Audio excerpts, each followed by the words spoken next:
अच्छा, पहला जो प्रॉब्लम था वो कौन सा प्रॉब्लम था, एक नंबर वाला? बोलो। F X is equal to X square minus one by X cube minus one. X square minus one by X cube minus one. X is not equal to one अच्छा, if f(x) is continuous at x is equal to 1.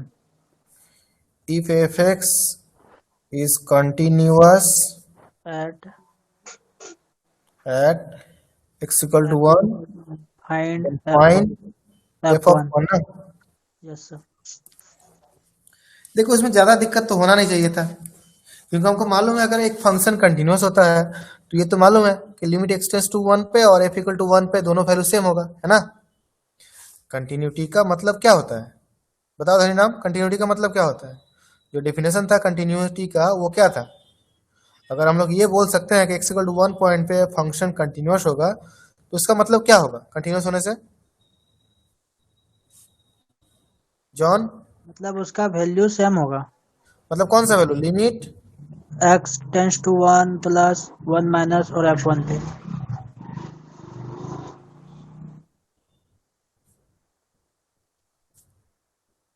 ये होगा ना?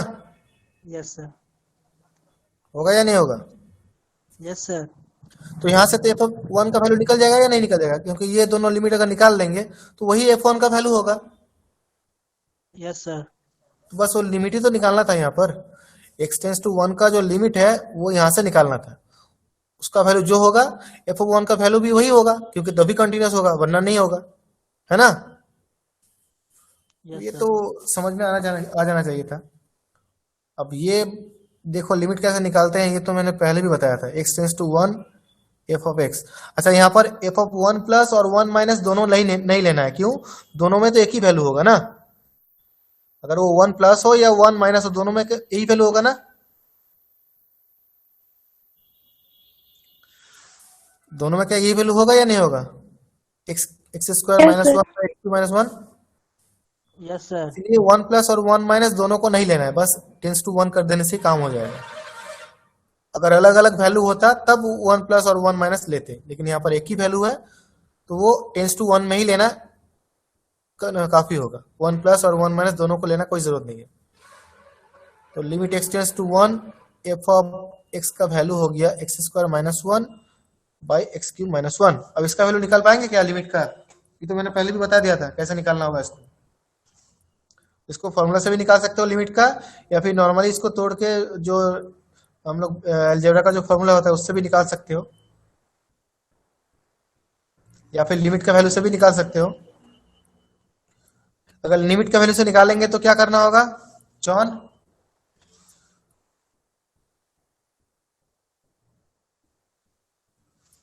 John सुनाई दे रहा है? Rishika? Yes sir, hello. सुनाई दे रहा है। ओके। अच्छा विशाल बोलो, अगर इसको लिमिटिंग वैल्यू निकालना होगा लिमिट से तो क्या करना है अभी? सर एक्स से डिवाइड। एक्स से नहीं, एक्स माइनस वन से डिवाइड करना है। Divide by x minus one, divide by x minus one, है ना। तभी फॉर्मूला कंप्लीट होगा। ये यस समझ, सर। क्योंकि लिमिट का जो फॉर्मूला था एक्स टेंस टू ए का। अच्छा, यहाँ समझ में आया? तो क्योंकि हमको फॉर्मूला कंप्लीट करने के लिए नीचे एक्स माइनस ए ये होना जरूरी था, क्योंकि यहाँ पर ऊपर x square minus one square तो हो रहा है, लेकिन नीचे एक्स माइनस वन नहीं है ना। तो यहाँ भी एक्स माइनस वन नहीं है, नीचे भी एक्स वन नहीं है, तो दोनों में एक्स माइनस वन से डिवाइड कर दिए, तभी यह फॉर्मूला भी कंप्लीट हो जाएगा। ठीक है ना, देखो फॉर्मूला कंप्लीट हो रहा है, x to the power N minus a to the yes sir. Power n by x minus a, हो रहा है कि नहीं हो रहा है? Yes sir. ओके। तो ये इसीलिए एक्स माइनस वन से डिवाइड करना जरूरी था। अब दोनों लिमिट को सेपरेट कर, limit x tends to one x square minus one square by x minus one divide by limit x tends to one x cube minus one cube by x minus one. अब उसका formula क्या होगा ऊपर का, two into one to the power two minus one, और नीचे होगा three into one to the power three minus one, that is two by three. तो लिमिट x टेंस टू 1 में f ऑफ x का वैल्यू कितना निकल रहा है? 2/3. 2/3. अब हमको अगर ये मालूम है ना कि कंटिन्यूअस होने से टेंस टू 1 पे और इक्वल टू 1 पे दोनों वैल्यू सेम होगा, है ना? तो f ऑफ 1 का वैल्यू कितना होगा? यही होगा ना? समझ में आ रहा है मैं क्या बोल रहा हूं? क्योंकि अगर Yes, sir. फंक्शन कंटिन्यूअस है, अगर फंक्शन कंटिन्यूअस है तो वो f ऑफ 1 का वैल्यू भी वही होगा जो टेंस टू 1 पे होगा। तो टेंस टू 1 पे अगर ये 2/3 निकल रहा है तो f ऑफ 1 का भी वैल्यू 2/3 होगा, क्योंकि तभी कंटिन्यूअस होगा ना। दोनों सेम नहीं होगा तो फिर कंटिन्यूअस कैसे होगा? वही यहाँ पर निकालना था। कंटिन्यूअस है तो f ऑफ 1 का वैल्यू कितना होगा? f ऑफ 1 का वैल्यू कितना होगा? 2/3 होगा। ओके, इसी तरह से निकालना था सारा प्रॉब्लम, जितना भी यहाँ पर प्रॉब्लम मैंने दिया था करने के लिए, इसी तरह से निकालना था। मैंने भी ये भी बता दिया था कि अगर फंक्शन कंटिन्यूअस होता है तो लिमिट सेम होगा, और अगर लिमिट सेम होता है तो वो फंक्शन कंटिन्यूअस होगा। इसको बोला जाता है वाइस वर्सा, है ना? इसको बोला जाता है वाइस वर्सा, मतलब पहला होने से अगर दूसरा सही है तो दूसरा सही होने से पहला भी सही होगा। ठीक है, तो इस तरह से निकालना था। अच्छा, और बोलो, और बोलो बाकी सारों में से। तो फिर हम लोग आगे बढ़े नेक्स्ट लेसन की तरफ। Yes, sir. ओके, चलो फिर नेक्स्ट लेसन है डेरिवेटिव। सेकेंड टाइम हो रहा है, ये रिवाइज होगा अभी।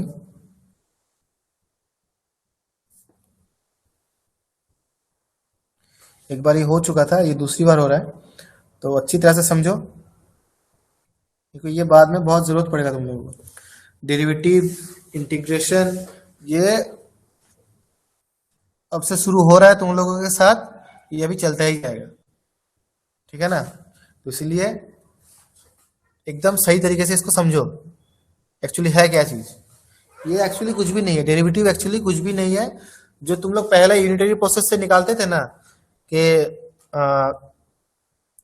रेट ऑफ इंक्रीज, रेट, किसी चीज का रेट क्या होता है। जैसे तुम मान लो बाहर से बाजार से कुछ सामान खरीद रहे हो, मान लो नंबर ऑफ अमाउंट जो है वो 10 है, उसका टोटल कीमत हो गया तुम्हारा मान लो 200 रुपीज।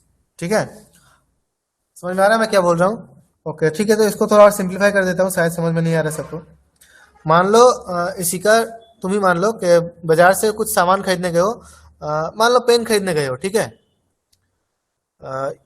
मान लो पेन खरीदने गए हो, बाजार से तुम 10, नंबर ऑफ पेन्स है 10 पेन तुम खरीद रहे हो, टोटल कीमत हो गया तुम्हारा 200 रुपीज।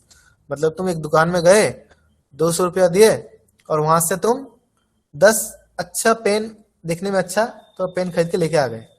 अब तुमको अगर ये बोला जाए कि पेन का रेट क्या है, इसका मतलब क्या होता है? पेन का रेट मतलब क्या होता है? पर पेन कितना रुपया पर? मतलब एक एक पेन का कीमत कितना है ना? यही चीज है तुम्हारा डेरिवेटिव भी। रेट ऑफ चेंज, टोटल कितना चेंज हो रहा है ये तो मालूम है हमको, अब उसका रेट कितना है, मतलब कितना रेट के हिसाब से वो चेंज हो रहा है, that is called the derivative. Okay, समझ में आ रहा है ना मैं क्या बोल रहा हूँ? Yes, sir. या फिर इसको और सिंप्लीफाई कर देता हूँ। मान लो तुम कहीं जा रहे हो, डिस्टेंस में कहीं जा रहे हो, मान लो तुम कहीं जा रहे हो तो एक दो जगह है, ये एक पहला जगह है, तो यहाँ से तुम कहीं जा रहे हो, मान लो धनीराम है, ये धनीराम का घर है। ठीक है, धनीराम घर कहाँ है तुम्हारा? गोड्डा।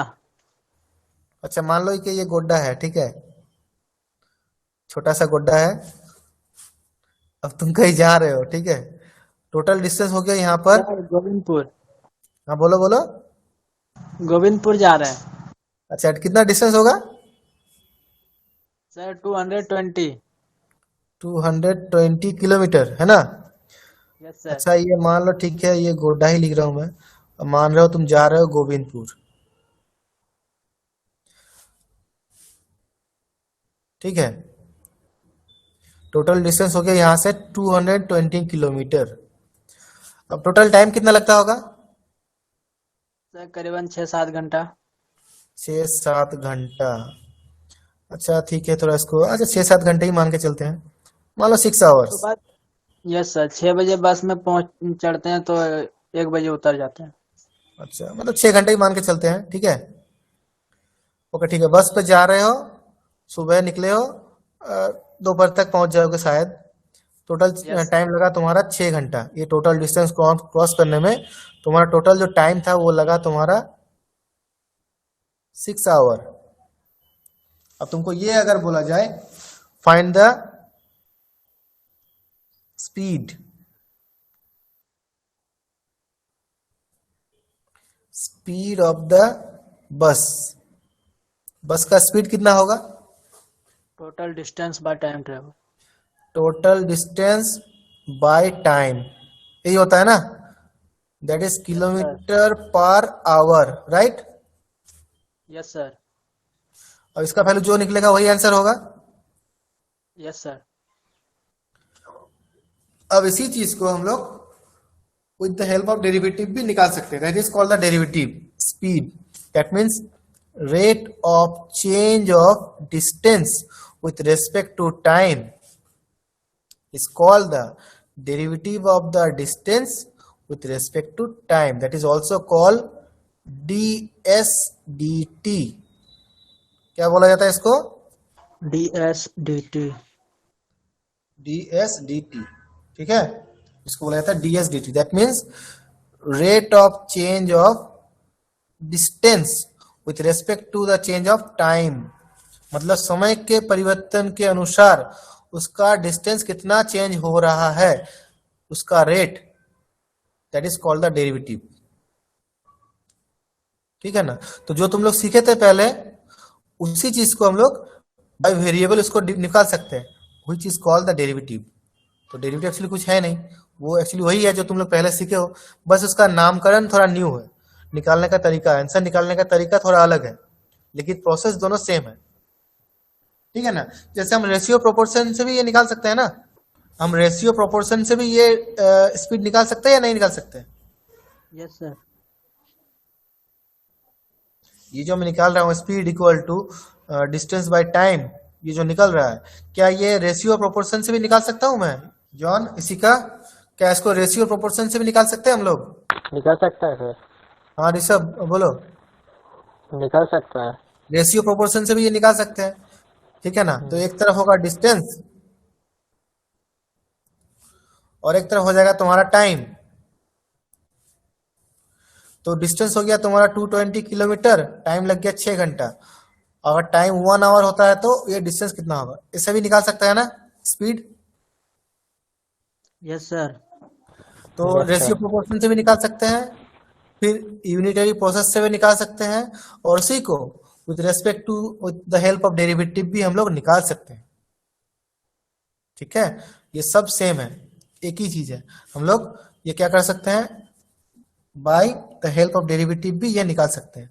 तो डेरिवेटिव का मतलब क्या है? डेरिवेटिव का मतलब यही है, derivative is the rate of change of a function with respect to the change of another variable और a variable, उसको वेरिएबल भी बोल सकते हैं। जैसे कि मान लो y equal to F X is a function, y equal to F X is a function. अच्छा y किसका फंक्शन है? fx का। एफ एक्स का नहीं, x का फंक्शन है। f तो फंक्शन होता है, फंक्शन है किसका? x का फंक्शन। एफ एक्स तो फंक्शन है, लेकिन ये फंक्शन कौन सा वेरिएबल का है? x का है ना। तो y is the function of x, not F x. y is a function of x। x। ठीक है, अब x का वैल्यू जैसे जैसे लेते जाएंगे y का भी वैसा वैल्यू निकलेगा या नहीं निकलेगा? Yes sir. Yes sir. निकलेगा ना। जैसे कि मान लो अगर लेते हैं एफ एक्स, इसको लेते हैं मान लो एक्स स्क्वायर प्लस 1, तो x का हम लोग यहाँ पर जैसा जैसा वैल्यू पुट करते जाएंगे y का भी वैसा वैसा वैल्यू निकलते जाएगा। Yes sir. है ना। ये सर ज्योमेट्री में बनाए हैं, ज्योमेट्री में बनाए हैं सर। हाँ, मतलब x का जैसे जैसे वैल्यू पुट करते जाएंगे वैसा वैसा y का भी वैल्यू निकलते जाएगा। तो इसीलिए यहाँ पर x को बोला जाता है इंडिपेंडेंट वेरिएबल और y को क्या बोला जाता है, डिपेंडेंट वेरिएबल। क्यों डिपेंडेंट बोला जाता है? क्योंकि एक्स जब पे तक डिपेंड है सर। हाँ, डिपेंडेंट। क्योंकि जब तक हम लोग x का कोई वैल्यू यहाँ पर पुट नहीं करेंगे y का भी कोई वैल्यू नहीं निकलेगा। Yes sir. इसलिए y को डिपेंडेंट वेरिएबल बोला जाता है। किसका ऊपर डिपेंडेंट है? x का ऊपर डिपेंडेंट है। लेकिन x क्या है? x इंडिपेंडेंट है। इसको हम लोग कुछ भी ले सकते हैं। x का वैल्यू हम लोग कुछ भी ले सकते हैं, 1 2 3 4 5 6 7 -1 2 3 5 2/3 -5 जो भी ले सकते हैं, उसके हिसाब से एक y का वैल्यू निकलेगा। इसीलिए x को बोला जाता है independent variable and y is called the dependent variable which is dependent on x, right. Yes sir. अब यहाँ से अगर इस तरह अगर यही बात है तो फिर यहाँ पर हम लोग ये भी बोल सकते हैं कि मान लो ये ग्राफ अगर हम लोग यहाँ पर देखते हैं, x का यहाँ पर जैसे जैसे वैल्यू लेते जाएंगे y का भी वैसे वैसे वैल्यू निकलते जाएगा, है ना। Yes sir. Yes sir. y का भी वैसा वैसा वैल्यू निकलते जाएगा। तो ये मान लो x1 है, सॉरी इसको x ही मान लो। अब ये मान लो x प्लस h, मतलब ये जो डिस्टेंस है बीच का, ये कितना होगा? एच हाइट से बढ़ रहा है। h बढ़ रहा है, h। यहाँ पर x था, यहाँ पर आके हो गया x प्लस h, तो कितना बढ़ा? h बढ़ा ना। Yes sir. तो ये जो बीच का जो डिस्टेंस है, इसको ये कितना है? h है। Yes sir. इस h को क्या बोला जाता है? h is called step length. क्या बोला जाता है? Step length. हाँ, मतलब जो जो जैसे जैसे स्टेप हम बढ़ा रहे हैं उसका जो लेंथ है वो हो गया तुम्हारा h, ठीक है ना। जैसे स्टेप का एक लेंथ होता है ना, जब तुम चलते हो कहीं पे रास्ते पे तो तुम्हारा एक स्टेप का एक लेंथ होता है ना, उसके हिसाब से ही पैर बढ़ता है आगे, है ना। अगर तुम लोग नॉर्मली चलोगे रास्ते पे, अगर नॉर्मली चलोगे तो तुम्हारा जो स्टेप लेंथ होगा वो एक ही होगा कि अलग होगा? किसी का? Yes sir. अगर तुम रास्ते पे कहीं चलोगे नॉर्मली नॉर्मली जैसे चलते हो वैसे अगर चलोगे तो तुम्हारा जो स्टेप लेंथ होगा वो एक ही होगा कि अलग होगा? Rishabh, yes sir. अगर तुम रास्ते पे कहीं चलोगे तो स्टेप लेंथ जो है वो एक होगा कि अलग होगा? एक ही होगा सर। एक ही होगा, क्योंकि तुम्हारा पैर उसी हिसाब से आगे बढ़ेगा ना। Yes sir.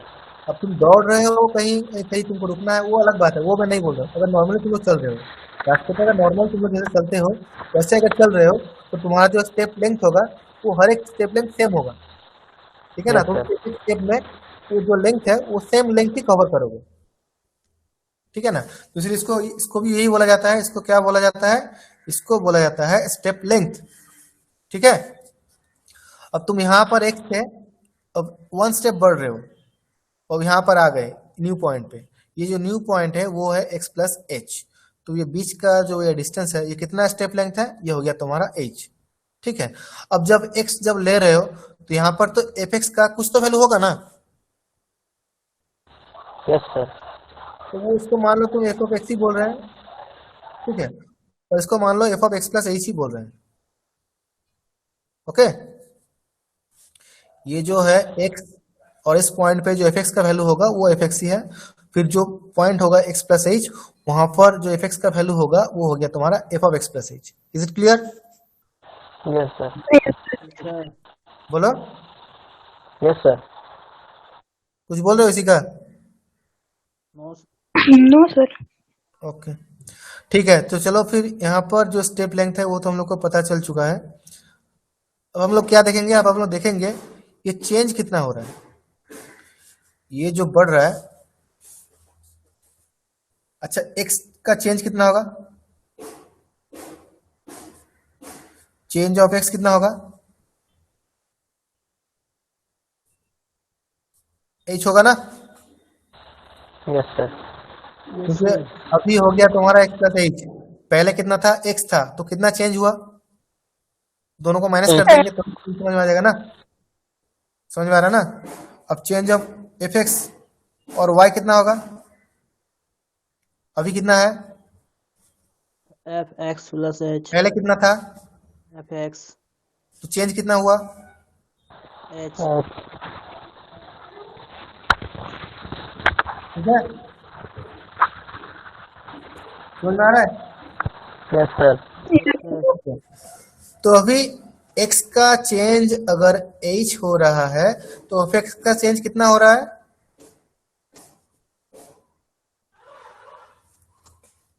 कितना हो रहा है? fx FH F x minus F of x plus H minus F x, है ना? तो रेट कितना है फिर? चेंज, रेट ऑफ चेंज कितना है?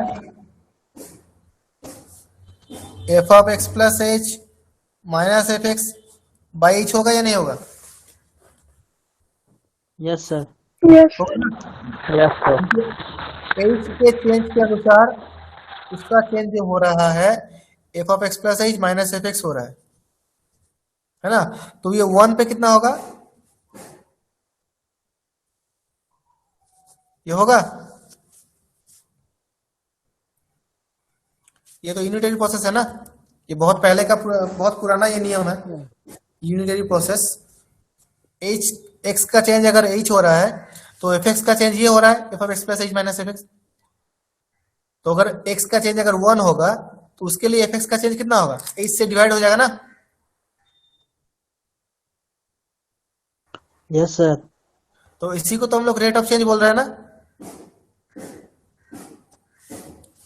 So this is called the rate of change of fx with respect to the change of x। मतलब x के चेंज के अनुसार fx का जो चेंज हो रहा है उसका रेट कितना है? उसका रेट ये है ना। Is it clear? yes sir yes sir और इसी तरह से हम लोग एच अगर बढ़ाते जाएंगे, मतलब एच आ रहा है फिर एच फिर एच फिर एच फिर एच, ऐसे बढ़ते जा रहे हैं, तो जितना बढ़ते जाएंगे उतना ये लिमिट भी बढ़ते जाएगा ना। yes sir बढ़ते जाएगा। yes sir उसी के हिसाब से अगर वो जो बीच का जो स्टेप लेंथ हो रहा है उसको अगर छोटा कर देंगे हम लोग, बीच का जो स्टेप लेंथ हो रहा है, ये बीच का जो स्टेप लेंथ हो रहा है एक्स का और एक्स प्लस एच का, ये बीच का जो स्टेप लेंथ है, ये जितना छोटा होगा उसका उतना वैल्यू क्या होगा? एक्यूरेट निकलेगा, है ना?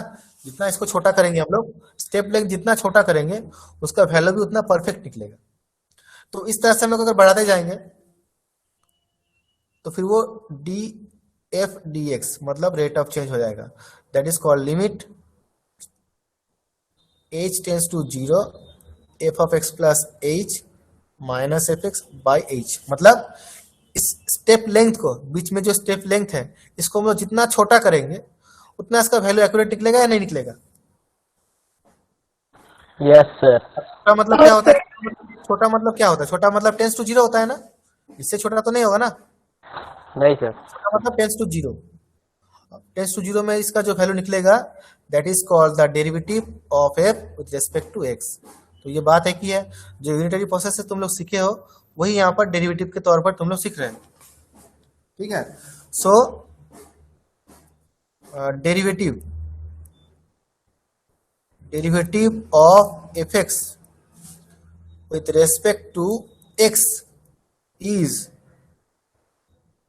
denoted and defined as df dx is equal to limit h tends to 0 f of x plus h minus fx by h. This is called the derivative and this is also the definition of derivative। ठीक है? तो derivative मतलब ये limit निकालना है।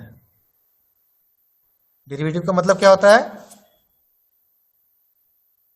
Derivative का मतलब है ये जो लिमिट है इसको निकालना है। तो यहाँ पर समझ में आ रहा है कि अगर हमको लिमिट निकालना चाहिए था, है ना? लिमिट अगर सीख जाओगे तो ये भी निकल पाओगे ना। Is it clear? Yes, sir. Okay, तो यहाँ पर प्रोसेस एक्चुअली कुछ भी नहीं है, प्रोसेस है लिमिट का वैल्यू निकालना। अगर ये लिमिटिंग वैल्यू निकाल लोगे वही हो जाएगा हमारा डेरिवेटिव। अब जैसे कि एग्जांपल मैं दे रहा हूँ, एक एग्जांपल मैं यहाँ पर दे रहा हूँ, समझ लो। जैसे एफ एक्स इक्वल टू मान लो एक्स स्क्वायर या फिर X cube, F x equal to X cube, तो इसका डेरिवेटिव निकालना है।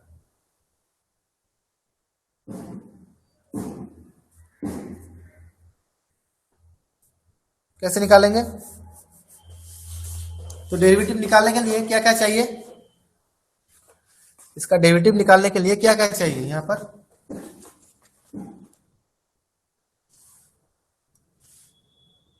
धनीराम, हेलो, सुनाई दे एक रहा बार है? फिर से एक बार फिर से बोलिए सर, एक बार फिर से बोलिए सर, क्या बोले? F x equal to X cube, ये फंक्शन है, ठीक है। Yes sir. हमको निकालना है एफ एक्स का डेरिवेटिव निकालना है विद रिस्पेक्ट टू एक्स। तो डेरिवेटिव निकालने के लिए हमको क्या क्या जरूरी है यहाँ पर? डेरिवेटिव निकालने के लिए h जरूरी है, x जरूरी है। हाँ, एफ एक्स तो निकल जा रहा है यहाँ पर, एफ एक्स तो है। Yes sir. हमको निकालना होगा F of x plus H निकालना होगा। Yes sir. बस यही निकालने से काम हो जाएगा ना। यस सर, सब दिया हुआ है वहाँ पे। तो एफ ऑफ एक्स कितना है? X cube. X cube. तो f of x plus h कितना होगा?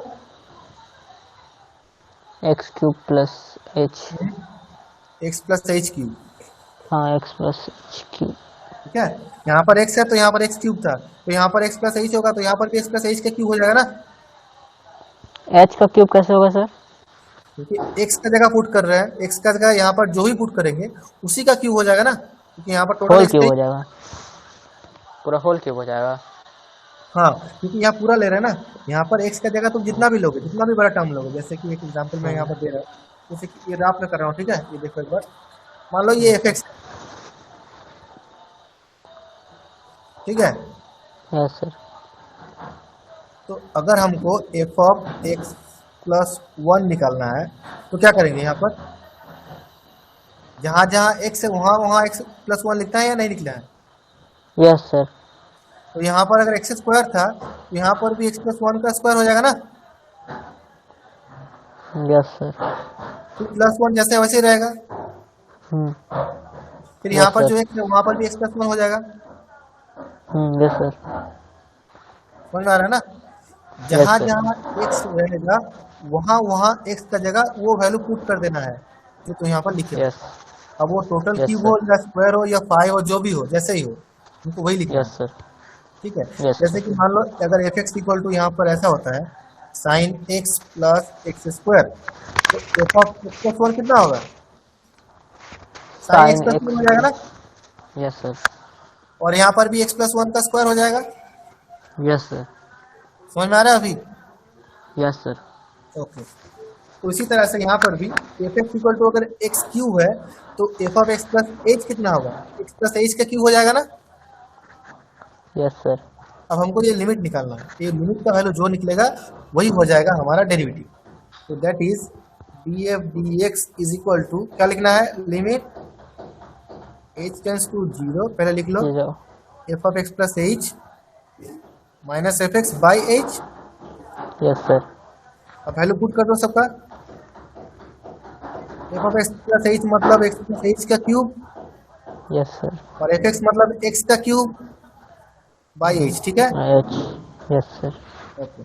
अब इसको बस सिंप्लीफाई करना है। देखो ये a प्लस बी क्यूब का फॉर्मूला हो रहा है ना। Yes sir. क्या फॉर्मूला होता है a प्लस बी क्यूब का? ए क्यूब एस। Plus 3a square b plus 3a b square plus b cube, सही है। Yes sir. और ये माइनस एक्स क्यूब जैसे था वैसे ही रहेगा। अब यहाँ पर कुछ कैलकुलेशन हो रहा है, देखो तो। Yes sir, x cube cut जाएगा सर। कट जाएगा प्लस और माइनस। Yes sir. देखो बाकी जो यहाँ पर बचा है ये तीनों में से क्या एच कॉमन आ जाएगा? यस सर, आएगा। तो कॉमन आने से बचेगा क्या? 3x square plus 3xh plus H square by H. Is it clear? Yes sir. देखो एच यहाँ पर कैंसिल हो जाएगा। यस सर, हो जाएगा। अब क्या करना है? लिमिट को पुट करना है ना। एच पर तो 0। लिमिट को पुट करेंगे यहाँ पर तो कितना होगा? 3x स्क्वायर प्लस 3x, नहीं 3x नहीं, माइनस ये जीरो हो कट जाएगा। ये जाएगा भी सब ये दोनों जीरो। 3x स्क्वायर होगा यहाँ सर। पर भी एच है, यहाँ पर भी एच है, तो दोनों जगह यस अगर सर। एच को पुट करेंगे तो ये भी जीरो हो जाएगा, ये भी जीरो हो जाएगा, तो बचेगा कौन? Yes sir, 3x square. यहाँ से पता चला है ना कि एक्स क्यूब का डेरिवेटिव क्या होता है? Yes sir. क्या होता है? 3x स्क्वायर होता है। Yes sir.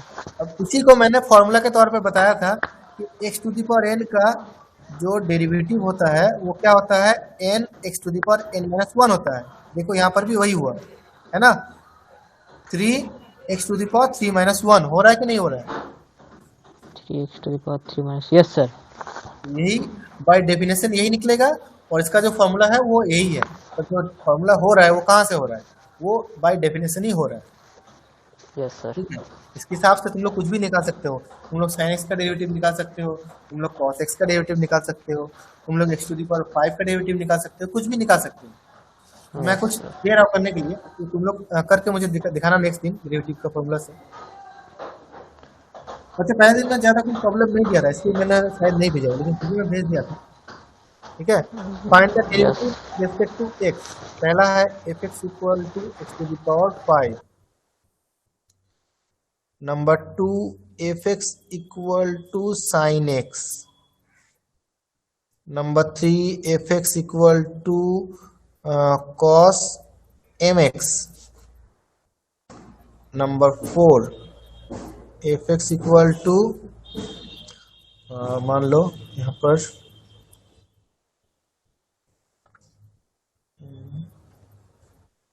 e टू द पावर x।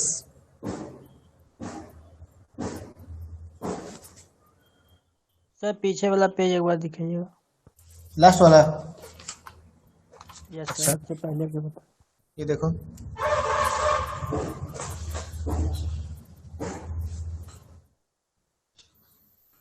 ये प्रोसेस सबका सेम है। जो लिमिट का यहाँ जो डेरिवेटिव का जो फॉर्मूला जो प्रोसेस है ये सब में सेम है। इसी तरह से निकालना पड़ता है। अगर बाय डेफिनेशन बोला जाएगा तो इस तरह से निकालना पड़ेगा, और अगर बाय फॉर्मूला से बोला जाएगा तो फॉर्मूला तो है ही सबका अलग अलग। ठीक है, सर वो निकाल लास्ट लोगे। में कैसे निकला वो समझ में नहीं आया। 3x कौन वाला स्क्वायर बोलो?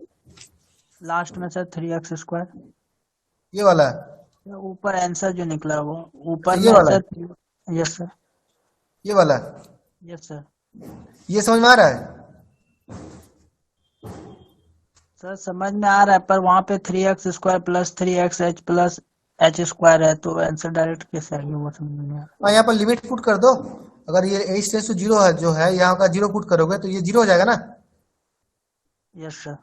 और ये भी जीरो हो जाएगा क्योंकि दोनों जगह ही है। यस सर, समझ में आ तो गया। बचेगा कौन? 3x स्क्वायर ही बचेगा ना।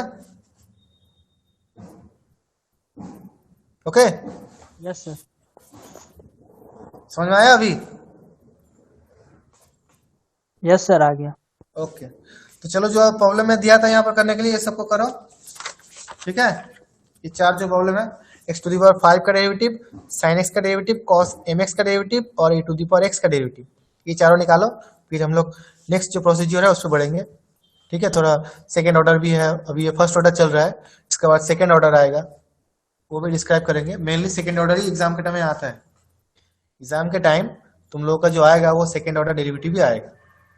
तो उससे पहले हमको फर्स्ट ऑर्डर डेरिवेटिव सीख लेना जरूरी है, क्योंकि अगर वो सीख नहीं पाओगे तो सेकेंड ऑर्डर भी नहीं कर पाओगे। ठीक है ना, इसलिए चारों प्रॉब्लम पहले सॉल्व कर लो। Okay yes sir. ओके, ठीक है, चलो फिर क्लास खत्म करें यहीं पे।